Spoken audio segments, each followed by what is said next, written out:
Welcome to this Arden Wood Presents webinar on estate planning.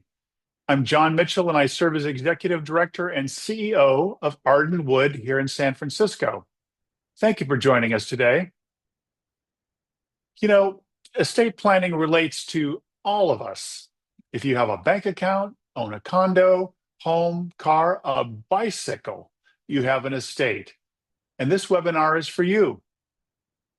Planning your estate is one of the most intelligent and thoughtful actions you can take on behalf of your loved ones.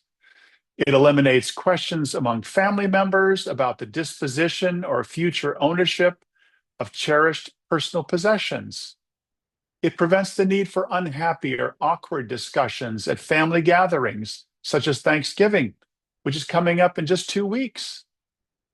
And it avoids the governments taking the lion's share of your assets through estate taxes. As the saying goes, if you don't have a plan, the state government, in our case, the state of California, has a plan for you. Believe it or not, they expect most citizens not to have their estate in order. Why? Well, in fact, do you know that more than 50 and maybe as high as 60% of the American adult population does not have a plan or a will or a trust? Astonishing, isn't it? Who wouldn't prefer to leave their estate to their loved ones and or to the causes and charities of their own choosing? It does take time to think about how you would like your estate, small or large, to be distributed. And as you'll hear from Rick today, there are many options to consider strategically and lovingly to create a plan that works for you, one that you feel comfortable with. Now, as a service to our field, we have just added several new pages to our website to guide anyone through the estate planning process and to explain a long list of gifting options. It's a wonderful and handy resource. We urge you to check it out at ardenwood.org, mygiftplan.info. And this address will appear at the end of today's presentation, along with our contact information. As always, please be in touch with any of us with your questions. I'd also like to add an important personal observation. You know, a lawyer is often not a specialist in estate planning, like today's speaker, Rick Bailey. And in any profession, one should be wise about contacting the right person for the job. I've seen many instances in which the donor's attorney was a general practitioner in the law, yet did not have the experience or expertise to understand the nuances of more sophisticated estate planning. As a result, they discouraged their clients from availing themselves of their best options because they didn't understand them. Often it can have unintended, unfortunate, and sometimes very costly consequences down the road. As one example that comes to mind, having to reform and or modify a trust. It's messy and it's costly. In the case of your estate, you want the right professionals. It will make all the difference. And finally, the content shared today is only informational, is not intended to be legal advice. A replay of this presentation will be available on our website tomorrow. And now, let me introduce our presenter, Rick Bailey, who's worked with us for some time now. Rick is the founder and chairman of CAMUS and is one of the most highly renowned estate planners in the United States. As a certified financial planner, or CFP, with a master's degree in accountancy and taxation, as well as a Juris Doctorate, or JD, think lawyer, Rick Bailey is a highly valuable asset to private clients, CPAs, attorneys, financial advisors, and life insurance professionals for his expertise in advanced estate planning and case design. And before we begin, let me remind you that you can submit questions using the Q&A icon at the bottom of your Zoom screen. We'll answer them at the end of his presentation. And now, let's hear from Rick Bailey. Rick, welcome. Thanks, John. I appreciate the opportunity to come back and talk again. And as we go through today's presentation, I want to talk about, several different ways that we look at planning. But I think the biggest part of planning is I think most people think planning is for something in the future, or they think it's for their parents or somebody else. The real problem that I see is if you don't plan, you're leaving it up to chance. And like John had mentioned, it's going to be the state that's going to decide what happens to your affairs, and you may not like what they come up with. And I deal with this on a regular basis, but we just had an election, so let me jump right into that because the tax law goes from election to election, and the tax laws affect everything that we do. If I look at the tax laws, that we have in place right now, most of it comes a lot of it comes from the 2016 Trump tax reductions, and we've been dealing with lower tax rates, lower exemptions for estate taxes or higher estate tax exemptions. All of these, now that we know where things are sitting with the election, it's going to affect the next 4 years at least. And what I expect, and we've been on with a lot of people out of Washington, D.C. that follow this as closely as I do. And we expect the Republicans will probably extend the Trump tax cuts that were started in 2016. What that's going to mean is the estate tax exemption right now is 13.6 million indexed for inflation. So with a husband and wife, double that, that's an estate of about $27 million before any estate tax would apply. So I'd like bringing that up because I don't want you to have a fear of estate tax if it's not applicable. Doesn't mean don't plan, it just means that's something we don't have to address. We do have to address the income tax, the capital gains tax, the payroll for business owners. All of that we want to address, but for now, what we're seeing is we're going to have lower income tax rates, higher standard deduction. For business owners, they'll get a 20% qualified business income tax deduction. So all of that we expect to continue pretty much like it is now, maybe with some additional tax cuts. But I will caution you, there's always a place that they will come back and try and pick up more money. So we need to be aware from the tax planning. It's an ever-changing arena for us to play in.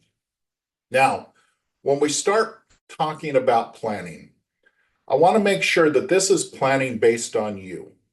And you're the focal point of everything that we're going to do. So when we start looking at planning, I like to look at why should we plan? And think about this as putting together a puzzle. And with all these puzzle pieces we're going to put on the board, it's going to be based off of what your goals and objectives are. So you may want to look at what legacy do you want to leave when you leave this world? As you pass on, what do you want to encourage? What do you want to discourage? How do you want your legacy to be seen? When you're planning for yourself, we'll look at long-term care. We'll also look at what if. When I look at all this long-term care, what if, retirement, legacy, all of these different puzzle pieces that we're going to pull out are based off of you because you're the focal point of everything that we have to do. No one plan is the same. I had a client years ago that came in and said, "Can you just give me the best estate plan that you can do?" I turned around, pulled mine off the shelf, and I said, "Here it is. It happens to have Rick and Kim Bailey's name on it." Now, if you want me to, do search and replace, that's the best estate plan that I can come up with because it was mine. It was based off of me. It was based off my family. It was based on my situation. Now, is that the best plan for you? Absolutely not. We want your plan to be customized. This isn't one where you go down to the local office store or go online and print off some forms and hope it does what you want it to do. Hope is not a plan, but planning takes effort. And there's reasons we put the effort in. We'll talk about this as we go through. When I look at planning, you can start anywhere in here. What I like to look at first is allocating your resource. I need to know what resources you have available, because when we start planning, think about, I'm visual. And as I'm visual, I start looking at this thinking, okay, let's start putting everything in buckets. So as we start figuring out what you have available, what I want to first look at is, what do you have in your bucket that you're using today?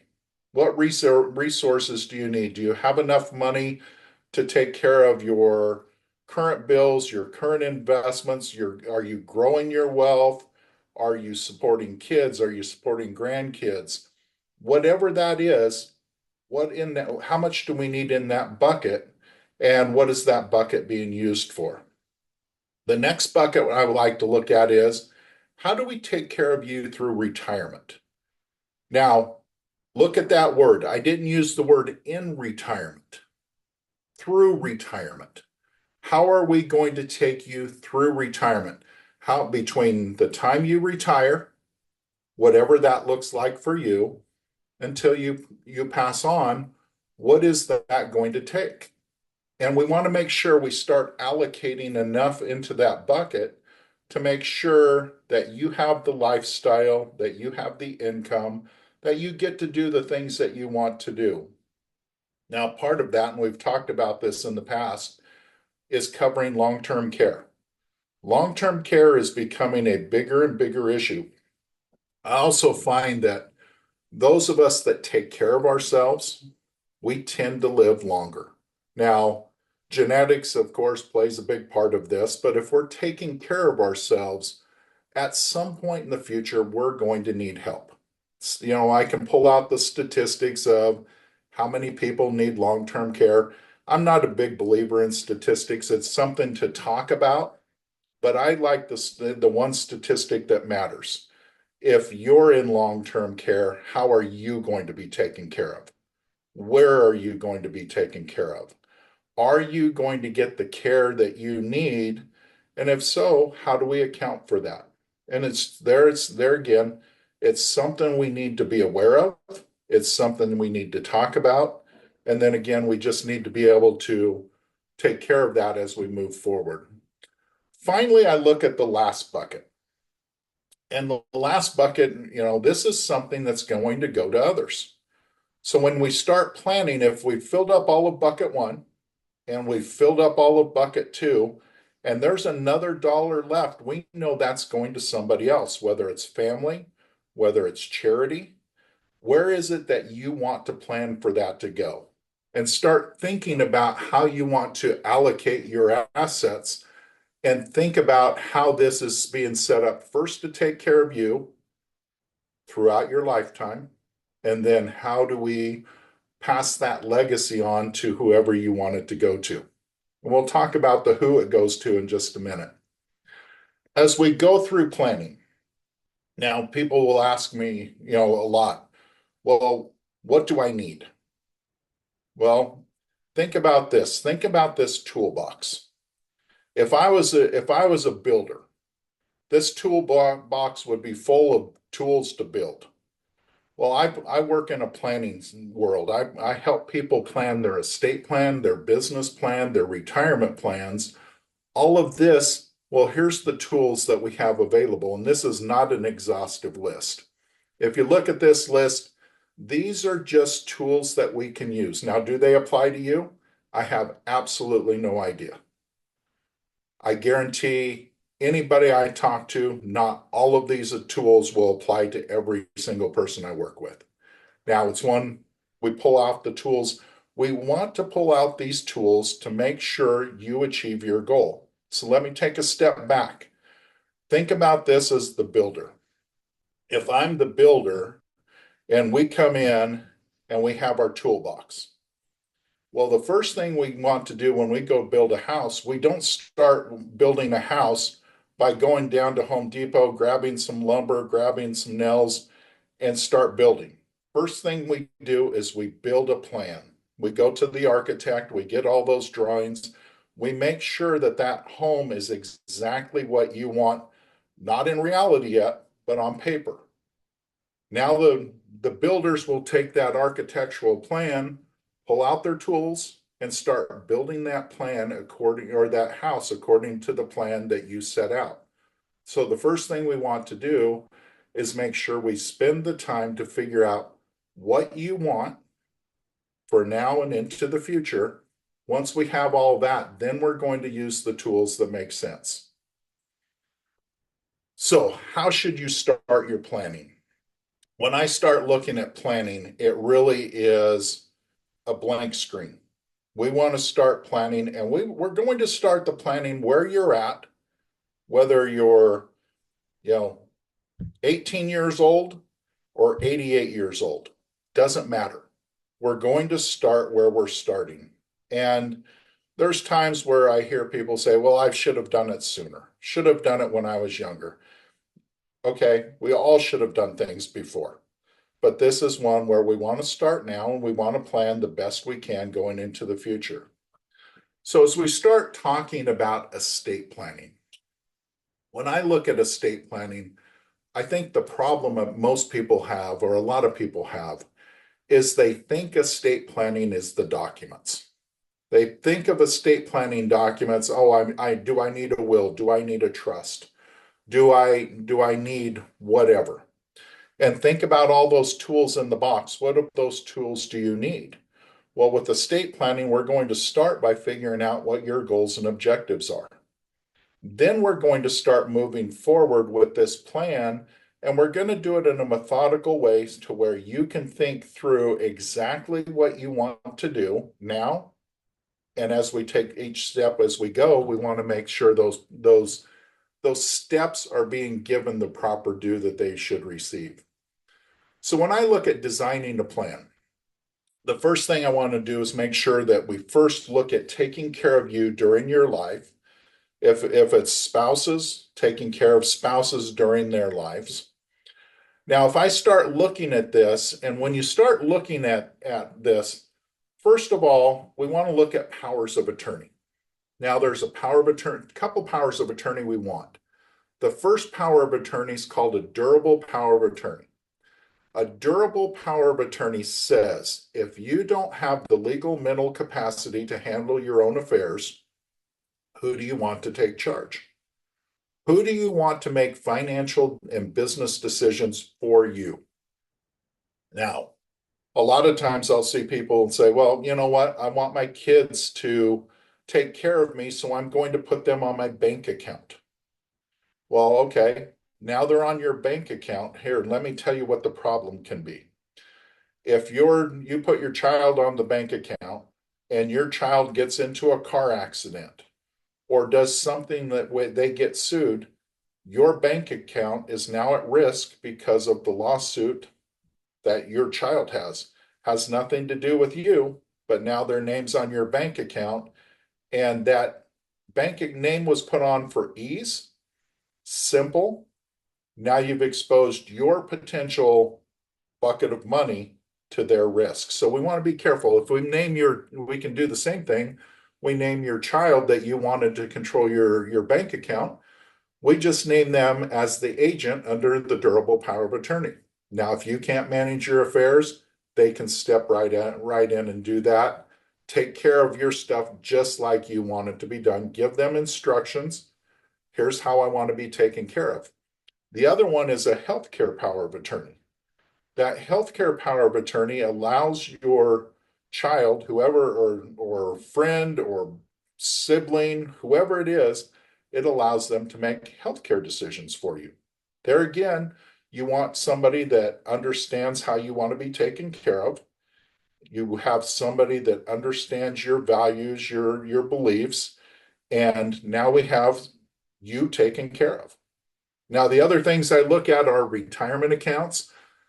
All of your investment accounts, are they set up properly? Not so much are they, looking at how are they invested. I think people get lost in there and think, well, yeah, I've got it invested. I've got whatever strategies in place.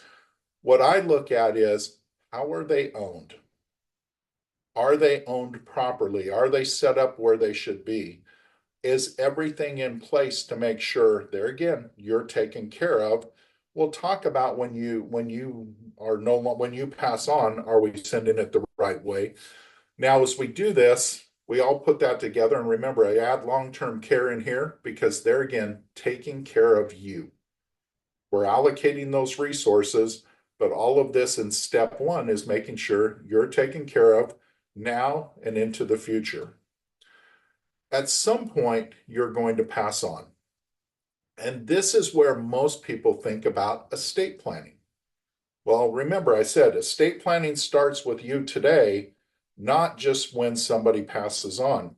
If you don't plan for this, and John mentioned this earlier, if you die in the state of California, you don't have a will, you don't have a trust, then we open up the state statutes, and each state has some form of this statute that says, here's who's entitled to your property. Now, may not be who you wanted, may not be in the percentages you've wanted, but your failure to plan, trust me, the states have somebody ready to step in and do that for you. Whether it's a will or a trust. If it's a will, okay, let me take a step back on wills and trust. All's a will or a trust in its basic form is set to do is take the property that you have and give it to whoever you wanted it to go to. So if it's a will, and a will is simple, it's easy, but what makes it easy is all you have to do is the paperwork today, you get two witnesses, you get it notarized, and it says if Rick were to pass away today, then you pull out the will, you blow the dust off of it, the executor takes and files it with the court. You have a probate. And all the probate is designed to do is say, in this case, this is where Rick wanted his investment assets to go, his retirement assets to go, his house, on and on and on. Whatever I put in there, all's probate does is moves it from my name to whoever I wanted it to go to. Now, why is probate expensive? Well, depending on the state you're in, especially California, the cost of probate can be exorbitant. And it's one because the attorneys get to charge basically whatever they want to charge. You're not there to control the fees. You're not there to help them. And it becomes a long, drawn out process. Now, a revocable living trust. With a revocable living trust, basically, we have the same internal workings as the will. I put my trust in place. I say in that trust, here's where I want my assets to be distributed to. But now, instead of doing the probate at the end, what I'm going to do is I'm going to change my investment account. I'll change the name of it from Rick to Rick's Trust. I'll change the deed on my house from Rick to Rick's Trust. So at the time of my passing, nobody has to go to file a probate. All it is the next trustee steps up and says, great, I'm managing that property. Here's where Rick wanted everything to go. And so it becomes a very, very easy process at that point in time. So the will or trust, those are things we just talked through. Sometimes the will is very appropriate based on the type of assets. And sometimes the trust is better. There again, based on the type of assets you own, based on the state you live in. So those are things we just talked through. When we look at beneficiary designations, now, there's things that we can do that go outside of using a will or a trust. Your retirement account has a beneficiary. You can put on a pay on death designation on your investment accounts, on your bank accounts. If you have life insurance, there's beneficiaries designated. All of these we just want to continually review to make sure it's exactly what you want. If you change your mind, we change where the beneficiary designations are. All of this is designed to make sure everything you have is going where it's appropriate. And appropriate means where you want it to go. Fiduciary designations, that's a fancy word to be able to say, who do you want to be your trustee or executor? Who do you want to handle your affairs when you're not there? And there again, we just want to make sure it's the right person. Not, it's one, a lot of times I will hear, well, I'll just name the oldest child, or I'll just name it my children in order if that's the case, or I'll put all of my kids on there together. Put the people in to take care of your estate that should be there. People that are good with decision making, people that understand the tasks. It's not a glory position. It's not a birthright. It's who you want to take care of your affairs. Finally, as we get further into the planning, and this comes up a lot, how do I reduce my taxes? Reduce my income tax, capital gains, estate tax, generation skipping tax. We have a lot of taxes to deal with. And as we start talking about reducing taxes, it's not so much, let's make sure we're clear here. We want to be making sure we're paying our taxes, that everything is above board, that we aren't doing anything that is not valid. And I see a lot of income and estate tax reduction plans that I'll tell you, they stink. They will not hold water. They just shouldn't have been done. We want to make sure as we're planning things around that we can reduce our taxes where needed. There again, a lot of times we're reducing that tax so that we can benefit others, that we can benefit charities, that we can do a lot of good when we're reducing our income tax, and we'll talk that in just a minute. And finally, creating your legacy. There again, this is a big part of estate plan and what a lot of people focus on. Well, what am I passing on? Well, you're passing on your assets, your investments, your retirement account, all of those things. That's one part of it. And I use the word legacy here for a very important reason. It's not just what you're passing on, but how you're passing it on. It's one I've used this example over the years. If you had a child or a grandchild that had a drug problem, would you give them money so that they can go buy more drugs? No, you would never do that. What you would probably do is help them get the care that they need, help them, overcome that addiction. Well, if you're not there, it's your estate plan, your legacy plan that's going to help those kids just the same way you would. So we take the time to put in what you want, not only passing the asset, but how would you like those assets used? Do you want to encourage your kids, your grandkids, your great grandkids to go to college, to go to graduate school? Do you want to, how are you going to help them? Do you want to help them get into homes, start businesses? What is it that you can do to benefit your friends, your family, the loved ones, the charities, all of those that are important to you? And that's the legacy that you're going to pass on. As we start talking about legacy, I like talking about what is the charitable legacy, because charitable giving is a legacy that can make a huge difference. When I start talking about charitable giving, I like to ask, talk about this because I talk to a lot of different groups. I talk to a lot of professional groups that, may not be charitably inclined. Well, with charitable planning, of course, that's definitely to people that are charitably inclined. You know, you have Arden Wood that you're on this call, so you've got a tie to Arden Wood. Is Arden Wood a charity that you are inclined to help? I also look at people, talk to people that I honestly believe they don't have a charitable bone in their body. At least they say that up front. They're just looking to reduce their income tax, or they're looking to reduce their estate tax. Well, guess what? It's all the same planning. Whether you come at it from the tax side or you come at it from the charitable giving, we end up in the exact same spot. What I like from this standpoint is, and I find this a lot when I'm talking to people that say they're not charitably inclined.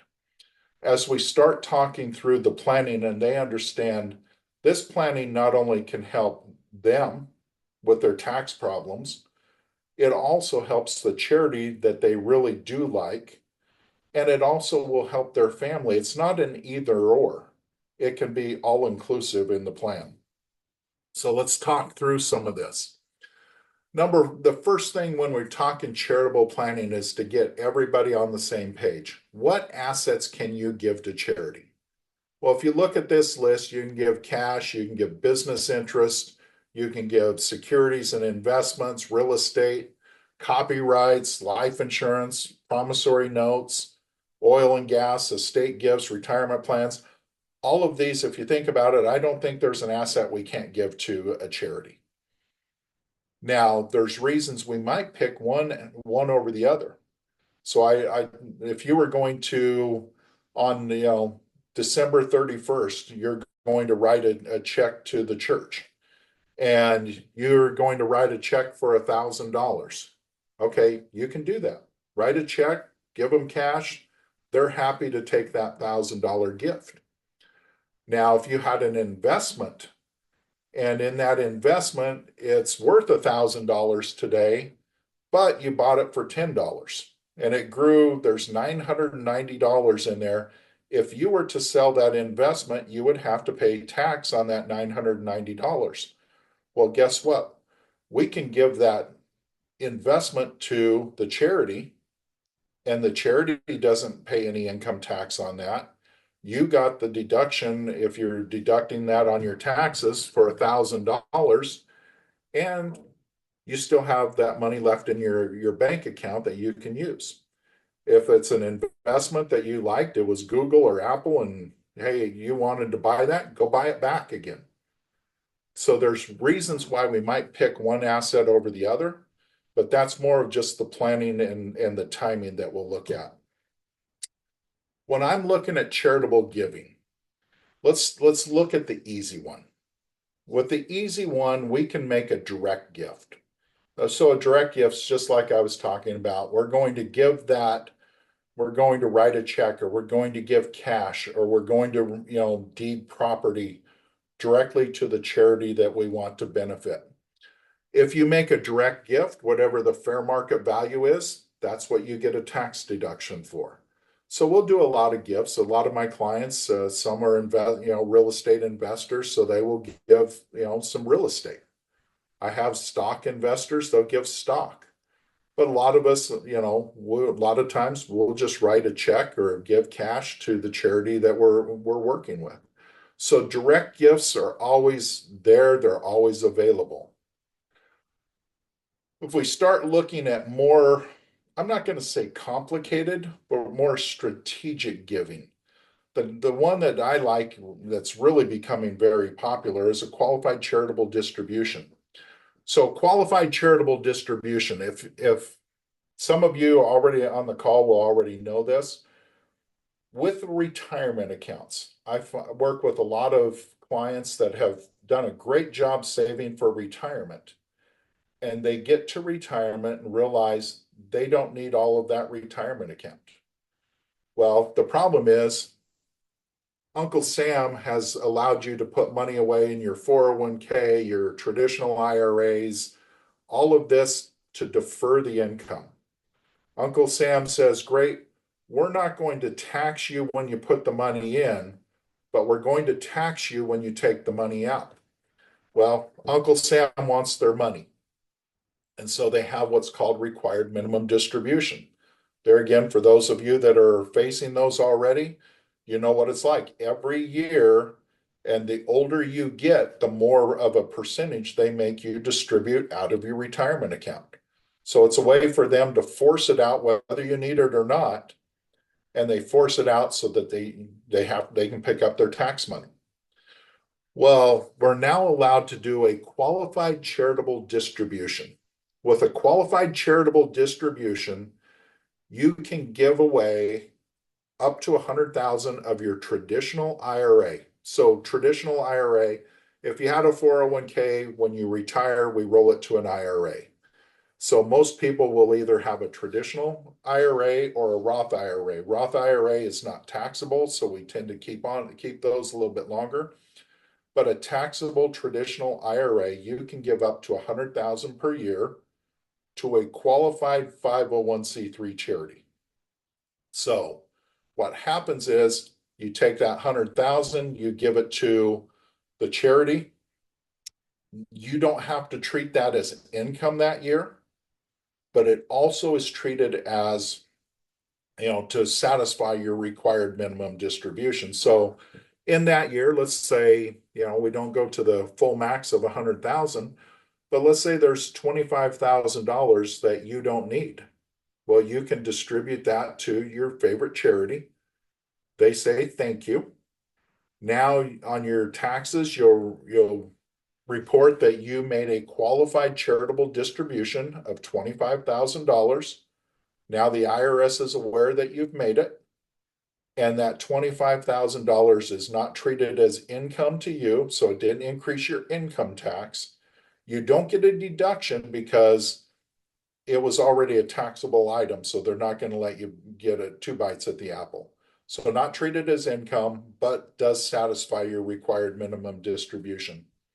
If you're married, each spouse can do a qualified distribution, but they're both limited to 100,000 each. So you can do up to 200,000 as spouses. Great tool for those that are in that situation. A charitable gift annuity. So the next few things that I'm going to talk here, this is being able to give away money to charity or property or assets to charity and receive back income. So why would we do that? If you're in a situation, think about if you bought a rental home and you bought it 20 years ago, 30 years ago, you've been fixing it up, you've been keeping tenants in there. As tenants move out, you got to go in and clean it. You have to fix all the things that are broke. You had to replace the roof. You had to put a new driveway in. You have to mow the lawn every day or every week. All of those things, you've got an asset now that you're just to the point you don't want to take care of anymore. It's time to retire from being a landlord. In that case, you can do a charitable gift annuity. So in this case, let's say the property's worth now 500,000. You can gift that to Arden Wood as a qualified charity.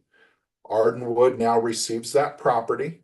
They can do with it whatever they want to do, but then Arden Wood would turn around for the rest of your life and pay you out a set income.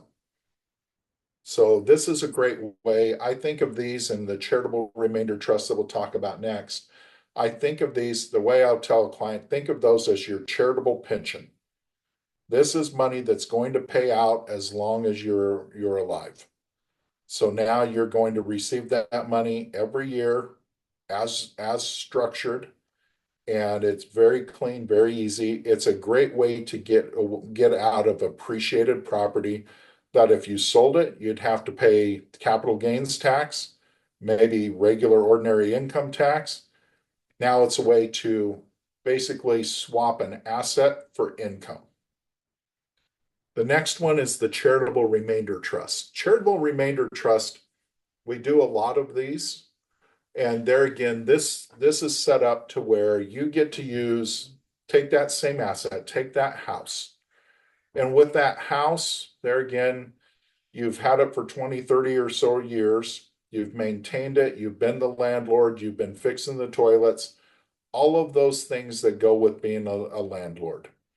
Now you're just at that point of life where you want to travel, you want to spend time with grandkids, with friends, maybe golfing, whatever it is. It's now time to switch an asset for income.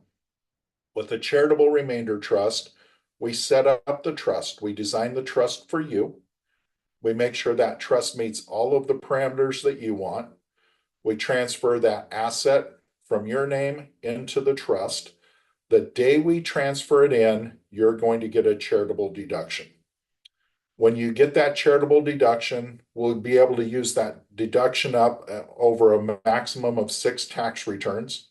So if we have excess deduction, we carry it over until we use it all up. But now with that charitable remainder trust, now you're still in control. You can be the trustee of the trust, which means you can be the one to sell that property and you'll sell it inside the trust income tax free. You'll have it reinvested into stocks, bonds, annuities, whatever investments you like. If you've got an investment manager, you work with them, they help you manage that property.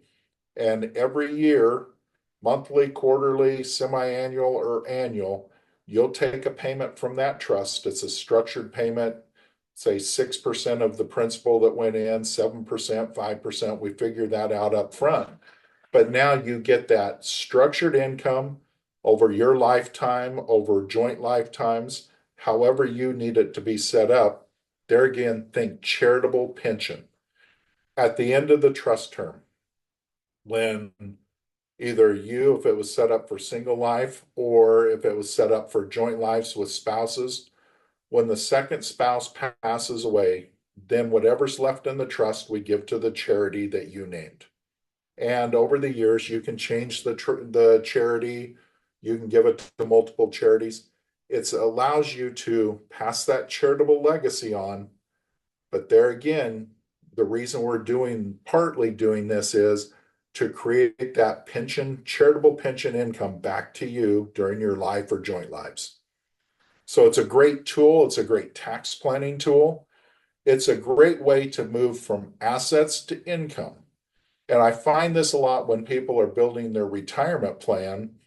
They build, build, build, build, build, but nobody talks to them about how to use, how to spend, how to use that asset that you've built up for all those years now for the income you need to live on. Almost the reverse of the charitable remainder trust is the charitable lead trust. With the charitable lead trust, I tend to use this for, I would say, some younger clients, someone that's not quite to retirement age, maybe in their late 40s, early 50s. They have an asset that they want to get out of, that they want, basically they want to, create some charitable deductions to reduce their taxable income this year. So what we'll do in this case is we'll donate the property to the charitable lead trust. And in this case, it can be cash, it can be investments, it's whatever we want. Now the charitable lead trust is going to be set up for a set number of years, say 10 years, 5 years, 15 years. For that term, so let's say it's a 10-year charitable lead trust. For 10 years, we say distribute 5% a year of the principal of the trust to the charity that you've named. So in this case, you would name Arden Wood. And if we put in, let's say we put in 500,000 into the trust and it's supposed to distribute 10% a year for 10 years, it will distribute 50,000 a year to Arden Wood every year. You get a charitable deduction, which is basically the present value of all of those 10 years of payments to Arden Wood, but you get to take the big deduction now. At the end of 10 years, so during that 10 years, Arden Wood received $500,000 of benefit from your trust. Whatever's left in that trust at the end of the term comes back to you, and now you can use that for your retirement, for passing to the kids, whatever you want it to be. It's a great tool. The reason I like the charitable lead trust one, it does provide a lot of tax benefits for the clients I work with. But I also like this one is for a lot of my clients, they get to see the good that their charitable donations do. Instead of, the charity getting it after you've passed, well, now you get to see that good being done now while you're living, while you're able to enjoy the success the charity's having. Finally, one of those that I like to put into the charitable giving is life insurance. And life insurance, and I'll show you on a few slides from now, it's a way to leverage. And it's a way to leverage to take care of our family and also take care of the charities that we want to benefit. So it's not just a charitable giving tool, but it's a charitable giving tool that I think a lot of people overlook, just mainly from lack of understanding. But it's a great way to leverage everything that we can do. So if I look at leveraging your assets, when we look at leveraging, it's taking advantage of what can a dollar do? Can a dollar become $5? Can a dollar become $10?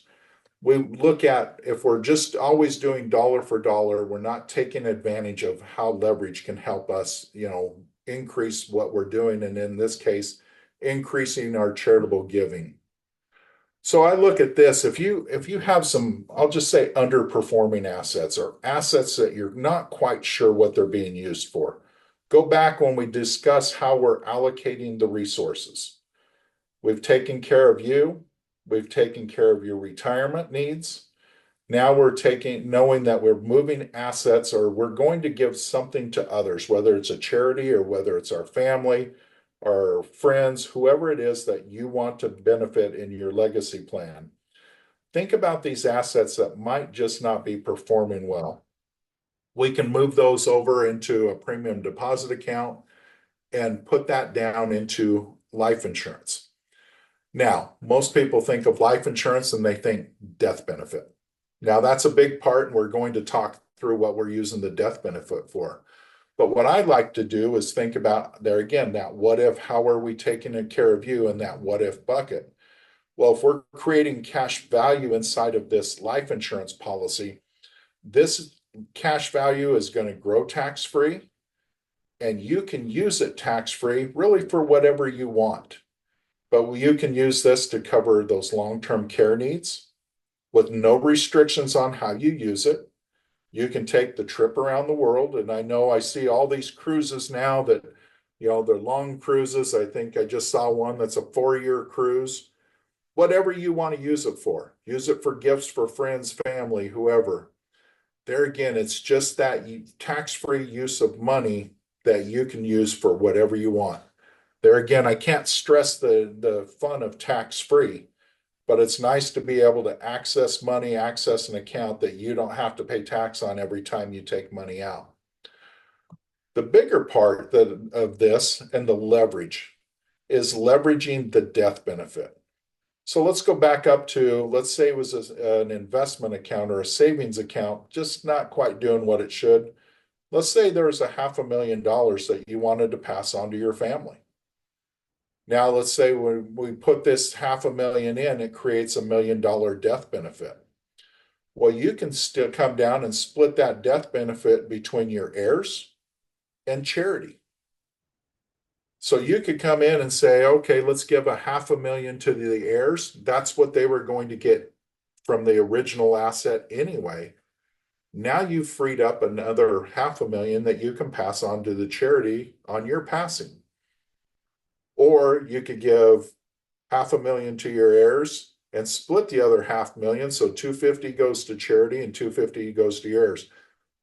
The numbers I don't get caught up in the numbers as much as get it caught up in the ability to leverage, the ability to do more with what you have to benefit those that you love, to benefit the charities that you're tied to. But it's a way to create more legacy, more benefit, and create what people are going to see. There again, what I like is this is all done in a tax-free environment so that as we're building there again, we want to get into tax-free so Uncle Sam's not in your pocket every time. So what do? Where do you start? And I look at when we're looking at tax plan or any type of estate planning, we start where you're at today. And don't worry about banging your head against the wall trying to figure it out. The best thing is to reach out and let's start a conversation. Remember, this conversation is starting where you're at today. So I need to dig in and understand what your assets are, what your goals and objectives are. And then once we know what your goals and objectives will be or are, then we start building a plan to take care of you today, take care of your family and loved ones when you pass on, and create that legacy that everybody understands is tied back to you. So at this time, I'd like to bring John back in and talk, go through, and hopefully we've got questions that we can go through. But as we talk about these questions, think about things that you've heard, think about things that may have bothered you, but what's holding you back from taking that next step in planning. So, John, back to you. Rick, thank you. I love how you are so clear, and there are so many details to this, but it can be done and it needs to be done. And thank you for your clarity. I've got a number of questions here, so let's jump right in. Early predictions are that the stock market may initially soar after the inauguration and for some time, but will eventually become volatile during the next 4 years. This is an obvious concern for estate planning. Though you obviously cannot predict sureties, do you have some cautions or thoughts about this? I think expect volatile. I think that's the stock market that we have now. The stock market's always looking for a reason to move. And if I look at it after the election, there was a bump because, with Trump being elected, there's an expectation that taxes will remain low, that regulation will be removed. And if I'm looking at other factors, we should see an increase in oil production, but there's some headwinds to this too. If you look at the monetary policy that we have right now, we have a lot of unspent money in the economy, a lot of authorized and unspent money from the Treasury, I should put it that way. So we've got Washington's pumping a lot of money into the economy. At the same time, we still have high interest rates. So it's really going to come down. We will see some volatility as they try to get a more normalized interest rate, but also as we see what is their policy on reducing the money supply in the economy. So they're going to try not to fall back into a recession. But if we do see continued increase in money supply and increased, dramatic changes in the interest rate, we're going to see more volatility.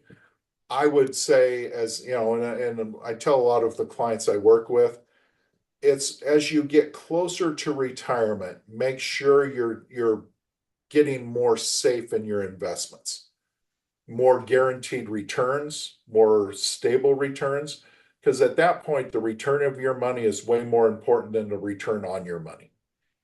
If you're younger, you can take that risk because if the market drops like it will at times, it's, do you have enough time to recover?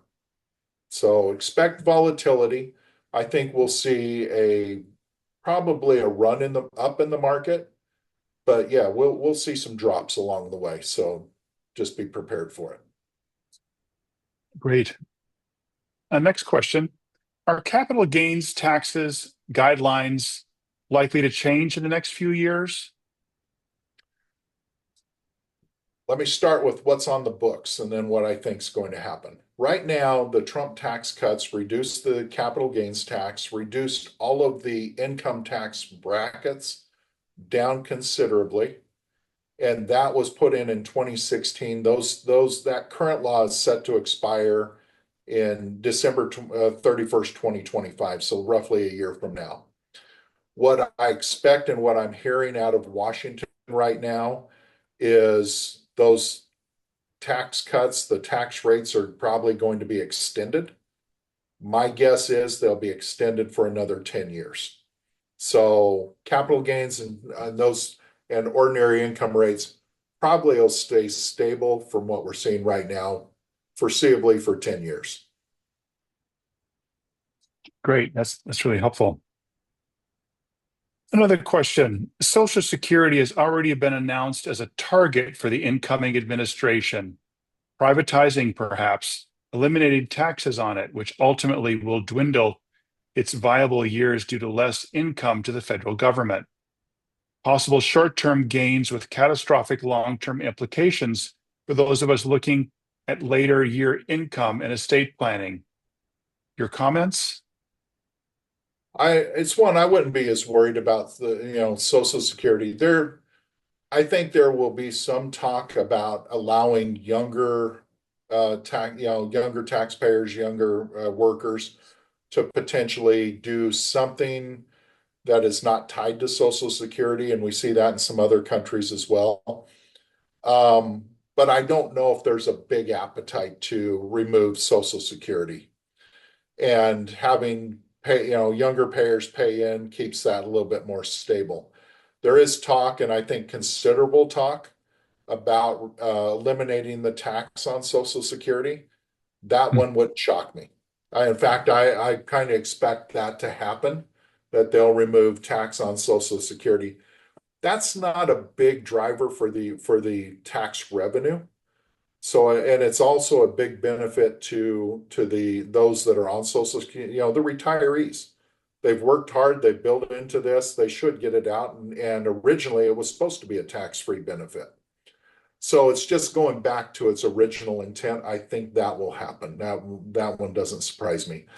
Now it is one where when you look at Social Security, I think it's a political football. Is Social Security unfunded?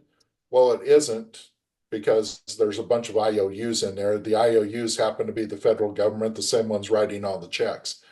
So Social Security will be fine.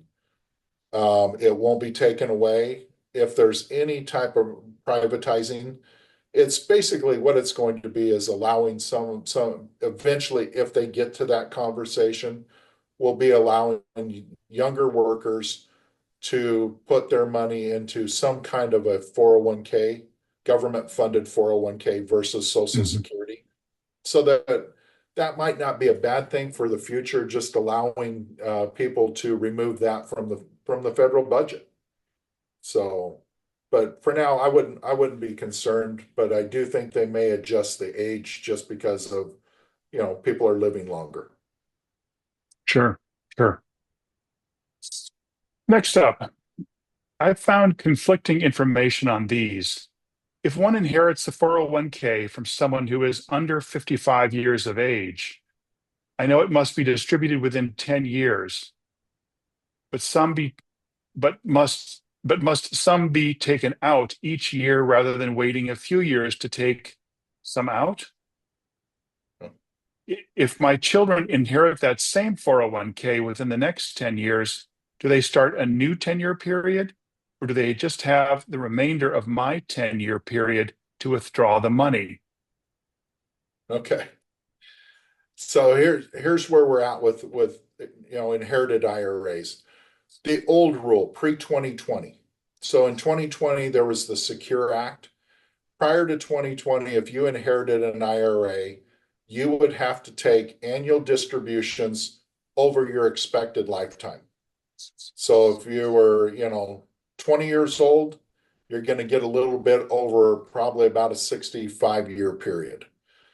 If you inherited at age 60, you would take that out every year over roughly about a 25-year period. Now, and since after 2020 and the Secure Act, and there again, this is Congress saying we want our tax money sooner. Now it's one you have to take that money over a 10-year period. But you get to take that out. You can take it out as a lump sum. You don't have to take it out annually. You can take it out when you want, but that has to be fully taken out by the end of the 10 years. I think there was Okay. one in there about if you've inherited it and started taking it over that 10-year period, now you pass and your kids Mhm. get it. That, for the most part, they're going to be able to start a new 10-year period. There's exceptions to that as well. That's not as clear cut because we have to look at the individuals themselves. Okay. When a required minimum distribution and a qualified uh, distribution are withdrawn in the same year, which should be done first? I read somewhere that it matters to the IRS. It doesn't matter as much to Oh, the IRS as it'll matter to the individual. Because we have to report it now. If you want to take full advantage of the qualified charitable distribution, do that first. So remember Hmm, that qualified charitable distribution, number one, it counts as part of your required minimum distribution, and it's going to keep your income lower. So you want to do that one first, then take out any remaining required minimum distribution. So great. order matters, and if I look at the order, I want to take that qualified charitable distribution first. That's helpful. Yeah. I have questions about how to plan for an adult child that has disabilities. What is the most appropriate type of will or trust? Should we have a special needs trust or a living will? Special Good needs question. trust. Hands down, a will, a revocable trust, and a living will don't apply here. Now, with a special needs trust, it's a special needs trust is set up. It's an irrevocable trust. You can set it up during your lifetime. You can, in your will or revocable trust, have additional gifts go into that irrevocable special needs trust. But here's what a special needs trust is designed to do. So if we have a disabled child, doesn't matter age, minor or adult. If that special needs child is receiving any governmental benefits, that's based off of qualifying for those benefits. Well, what happens is now let's say mom and dad both pass on, and their estate now goes to the special needs child. If you think about this, all of those governmental benefits are based off of assets and income. And government doesn't pay for anything until you're broke. So what happens in that case is now the child is now kicked off of all of those governmental benefits that have been helping them through the years. And until all of their money's spent, they don't qualify to be back on those benefits again. What I like from a special needs trust, and this is one, it puts a lot of burden on the trustee. So if I had a special needs child, I would set up the trust. It would be an irrevocable trust.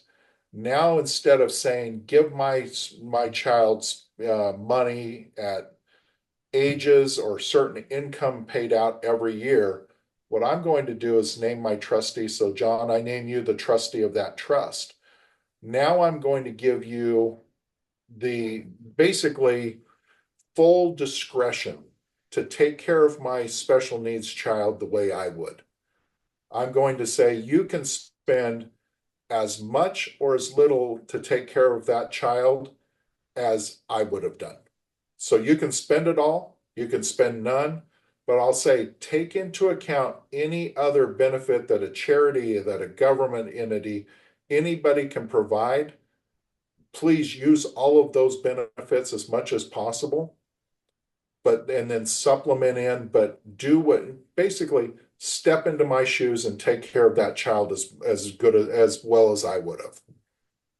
So special needs planning, I have, it's near and dear to my heart. I love working in that space because it's an underserved market. And it's something that really it's a place that these kids can really use a lot of help, especially as they become adults. And it's one where a lot of times those adult children with special needs, and I see this, they may be able to go and work, they may be able to bring in income, but not enough to take care of themselves and may not have the ability to take care of themselves from more of a legal standpoint too. So the trust really is there to protect them from both the government and in some ways from themselves. That is really helpful information. Thank you.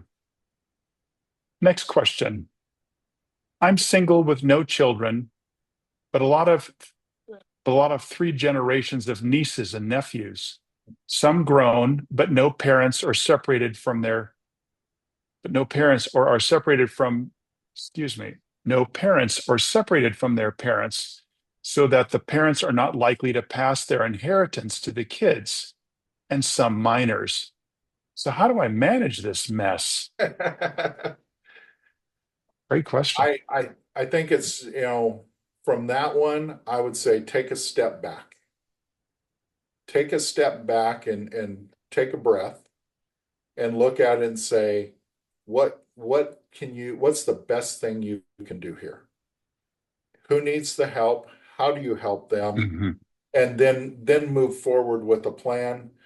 Um, we all have messy families, and it's one dealing with that the best way possible.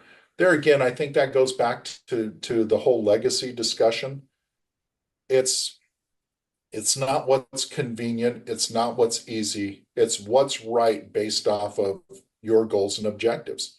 So if you're looking at nieces and nephews and you've got 3 generations of nieces and nephews, what can you do and what's the best thing that you can do for those kids or for those individuals? And we just have to take the best shot at it. That's spot on. Boy. Next question. We just have two more questions, then we pretty much come to the end of our time. But two more here. I don't have a successor trustee, no children or nieces or nephews. What can I do? It's one, if you don't have a successor trustee, I'll usually look at, of course, I'll look at family, I'll look at friends and see, does anybody fit that criteria? If you really don't have anybody in that position, then we can always go to a professional trustee. I tend not to go to the bank trustees, but there are Hmm. professional corporate trustees that do a very good job. I tend to find the bank trustees over the years are a little bit too conservative in what they do, which may not be the best answer. But yeah, if you don't have somebody that you trust, then let's go out and find a commercial trustee, a corporate trustee that can fit for what you're looking for. Seems like bank trustees are pretty slow at working through things. Do you ever find that? It's a bureaucracy that you don't want to be involved in. That explains it, because my goodness, it takes a while. Yeah, Okay, last question. Is this a sales pitch to donate to charitable nonprofits? yeah. No, it's one to open up to it.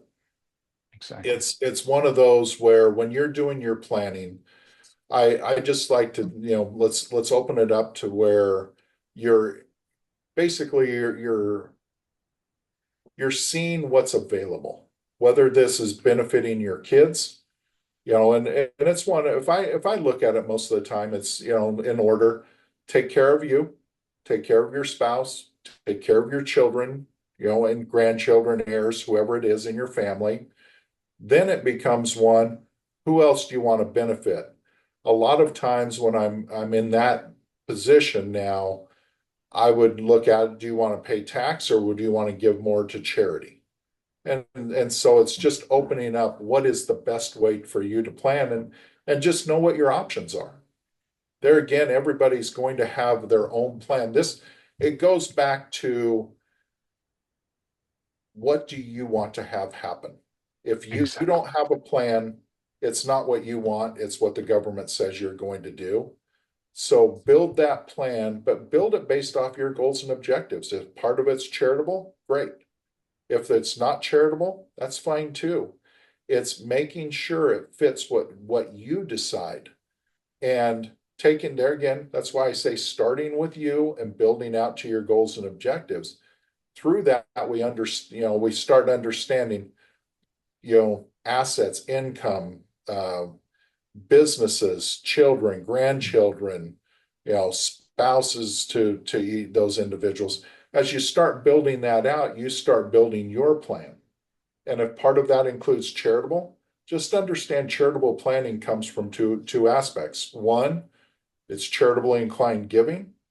Two, it's tax planning. The Congress has set this up to benefit charities through this type of planning. There's a reason it's in the tax code. there's things charities can do, government can't do. And that's why Yes, sir. Congress encourages charities and charitable giving. So it's not a sales pitch for it. It's just to make everybody aware. Beautifully stated. Beautifully stated. Thank you, Rick. Your presentations are always so clear and helpful. And Arden Wood is one of those charitable nonprofit organizations that we hope you'll consider as a beneficiary in your estate. Donors are invaluable to our work here and to any nonprofit. Your contributions enable us to provide all our Christian Science nursing and education and care services, as well as events like this one that are reaching people all over the country. You bring out the best in us, and you're really important. And before we end today, I want to remind you of two upcoming events. First, a replay of a recent webinar we presented called Two Talks, One Theme, Legacy, in which Madeline Maupin and Skip McNeil present the legacy work of Christ Jesus and Mary Baker Eddy.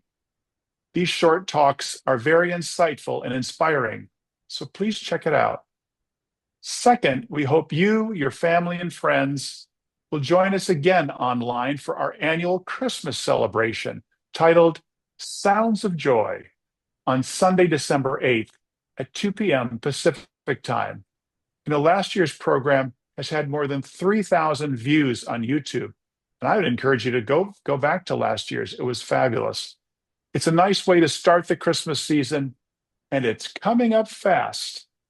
So you can register for our online events and watch replays like this one, for this one on our website, ardenwood.org. So thank you again for joining us today. Rick, thank you again. Thank And you. goodbye for now.